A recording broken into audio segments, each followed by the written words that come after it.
سب سے پہلی چیز کیا ہے؟ نبی کریم علیہ السلام کے دیوانوں، ہم سب آقا کریم علیہ السلام سے محبت کرتے ہیں، اور یہی محبت ہمیں قبر تک لے کر کے جانا۔ مسلمان ہونا کمال ہے، مگر اس سے بڑا کمال یہ ہے کہ اپنے اسلام کو قبر تک بچا کر لے کر جائے۔ بے شک حق ہے۔ قرآن کہتا ہے ان الذین قالوا ربنا اللہ ثم استقاموا تتنزل علیہم الملائکہ۔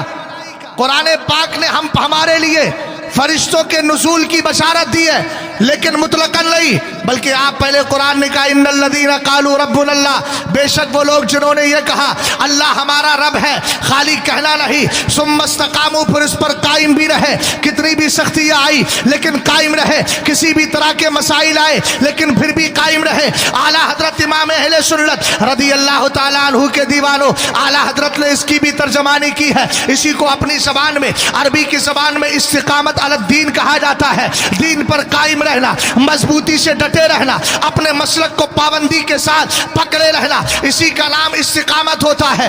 اعلیٰ حضرت امام اہل سنت کے دیوانوں، یاد رکھنا استقامت دو چیزوں کو چاہتی ہے، پہلے اجابت ہو، ہم پہلے قبول کر لیں، اور اس کے بعد قبول کرنے کے بعد اس پر قائم رہے۔ اعلیٰ حضرت ترجمانی کرتے انہیں جانا انہیں مانا، یہ ہے اجابت، قبول کرنا، انہیں جانا انہیں مانا، نہ رکھا غیر سے کام۔ یہ کیا ہو گئی؟ استقامت۔ نتیجہ کیا نکلا؟ للہ الحمد، میں دنیا سے مسلمان، توجہ ہے نا، مسلمان گیا۔ یہ دو چیزیں ہیں۔ اور عشق رسول کیسے پیدا ہوتا ہے؟ اعلیٰ حضرت امام اہل سنت سے پوچھا گیا، آپ نے فرمایا تین کام کیا کرو، کثرت کے ساتھ درود پڑھا کرو، کثرت کے ساتھ قرآن کی تلاوت کیا کرو، اور اس کے علاوہ اچھی آواز میں نبی کریم علیہ السلام کی مدح و ستائش سنا کرو۔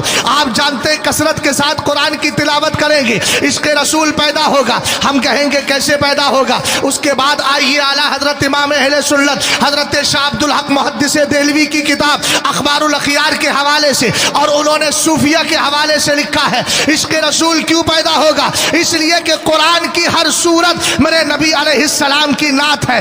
حد تو یہ ہے قرآن پاک میں جو اللہ نے سورہ اخلاص نازل فرمائی ہے، اس کے اندر آپ پڑھیں قل هو اللہ احد اللہ الصمد لم یلد ولم یولد، آپ پڑھتے چلے جائیے۔ اہل علم جانتے ہیں، ترجمے کو دیکھ کر کہیں گے حضرت یہ قرآن پاک کی یہ سورت مبارکہ کس طرح میرے نبی کی نعت ہو گئی؟ اس میں تو اللہ کے ایک ہونے کا عقیدہ دیا جا رہا ہے، اللہ کے بے نیاز ہونے کا عقیدہ دیا جا رہا ہے، اللہ کو کسی نے جنا نہیں ہے یہ بتایا گیا ہے، اور اللہ کو کسی نے نہیں جنا یہ بتایا گیا ہے، اللہ نے کسی کو نہیں جنا یہ بتایا گیا۔ یہ تو توحید خداوندی کا مفہوم ہے۔ ہمارے علماء فرماتے ہیں ان سارے مفاہیم کو پڑھنے سے پہلے یہ کیوں نہیں دیکھتا کہ شروع میں کل لکھا ہوا ہے؟ اے محبوب آپ فرما دیجئے، پتہ چلا جو وہابیت آپ کو توحید کا پیغام دے رہی ہے یہ توحید قابل قبول نہیں ہے۔ توحید بھی وہی قابل قبول ہوگی جو در مصطفیٰ کے سہارے سے ہمیں عطا کرے۔ سبحان اللہ، بے شک، سبحان اللہ، سبحان اللہ۔ توجہ ہے، سرکار علیہ السلام کے عشق کی بات بنیادی بات ہے، وہ ہماری جان ہے۔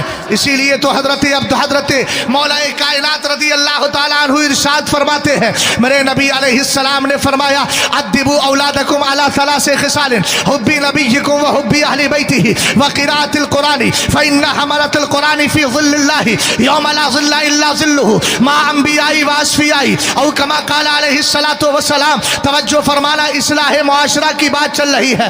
اصلاح معاشرہ میں پہلی چیز کیا ہے؟ اصلاح عقیدہ ہے۔ اپنے عقیدے کو سدھاریے، پھر آپ جائیے مسجدوں میں نماز پڑھنے، اللہ آپ کی عبادت کو قبول فرمائے گا۔ پھر آپ جلسے کرائیے، رب قدیر قبول فرمائے گا۔ نفلی عبادات کیجئے، اللہ قبول فرمائے گا۔ پہلے عقیدہ درست ہونا چاہیے۔ اور کیسا عشق ہو، آئے ذرا اٹھائیں بخاری شریف کو اٹھائیے، الادب المفرد کو اٹھائیے، رسول کریم علیہ الصلوۃ والسلام کے لیے صحابہ کرام کا عشق